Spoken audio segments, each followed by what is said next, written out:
आज अपने अनेक हथिनियों के झुंड में विहार कर रहा था। इतना बलशाली था कि सिंह भी उससे भय खाते थे। यद गंध मात्राद हरयो गजेंद्रा, पर एक दिन भीषण गर्मी में संतप्त होकर गजराज सरोवर में जल पीने के लिए गया।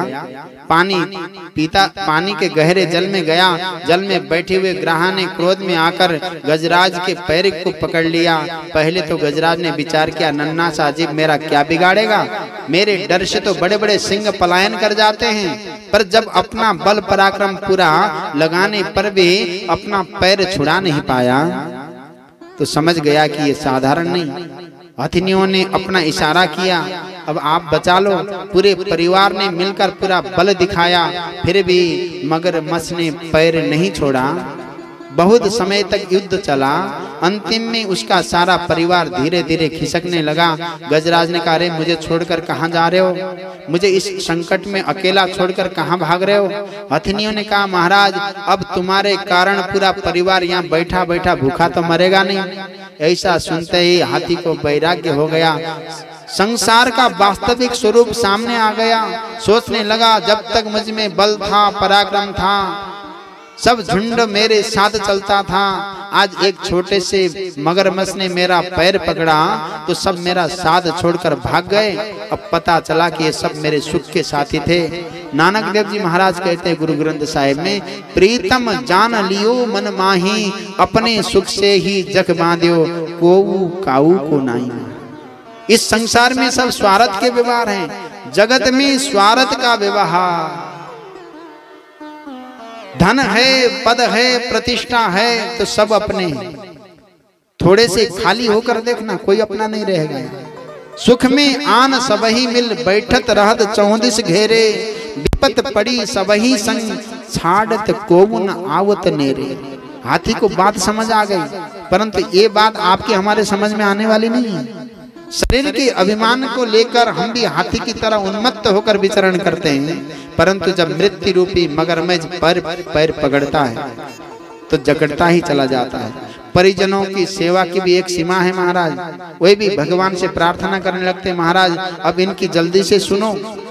अब इसके बाद भी आसक्ति नहीं छूटते। गजेंद्र ने अब समझ लिया तो तुरंत सबसे चित्त हटाकर भगवान के चरण कमलों में ध्यान लगाया। बड़ी अद्भुत स्तुति की, परंतु इसकी स्तुति में एक बार भी किसी देवता का नाम नहीं लिया। नमो भगवते तस्मै यत एतच्चिदात्मकं, पुरुषाय दिवीजाय परेशायाभिधेमहि। गजराज ने कहा, गजेंद्र ने कहा, जो इस समस्त जगत का मूल कारण है, जो समस्त जगत का सृजन पालन संग्रहण करने का जो मूल तत्व है, उस परम तत्व को मेरा प्रणाम है। पर वो कौन है, नाम किसी का नहीं लिया। ब्रह्मादि देवता सब देख रहे हैं, विचार कर रहे हैं, जब हमें पुकारा ही नहीं तो क्यों जाएं। प्रभु ने विचार किया, इतनी सुंदर स्तुति है पर नाम किसी का नहीं है, ये स्तुति किसकी मानी जाए। अंत में प्रभु ने निर्णय लिया, जो किसी की स्तुति नहीं सो हमारी।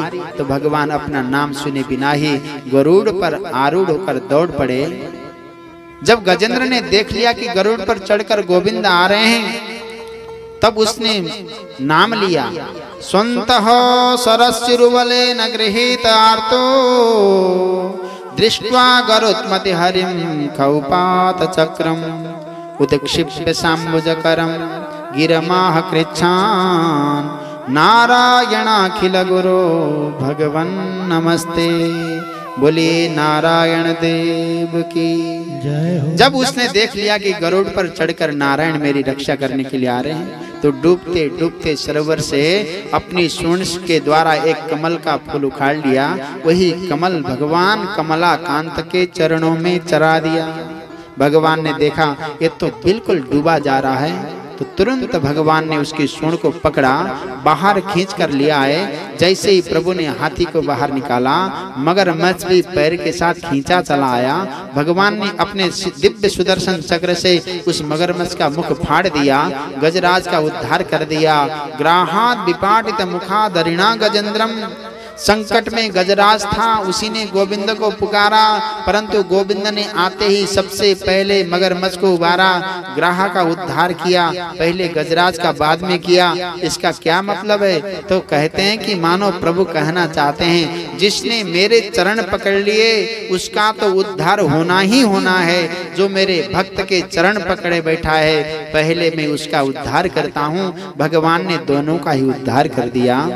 सुखदेव भगवान कहते, राजन, ये गज और ग्राह दोनों ही पूर्व जन्म में श्रापित थे।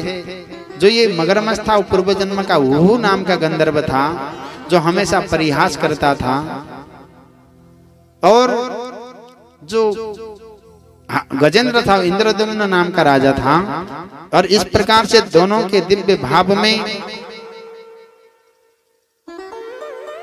उनकी दिव्य कथा को सुनाने के बाद सुखदेव भगवान परीक्षित को दिव्य भाव में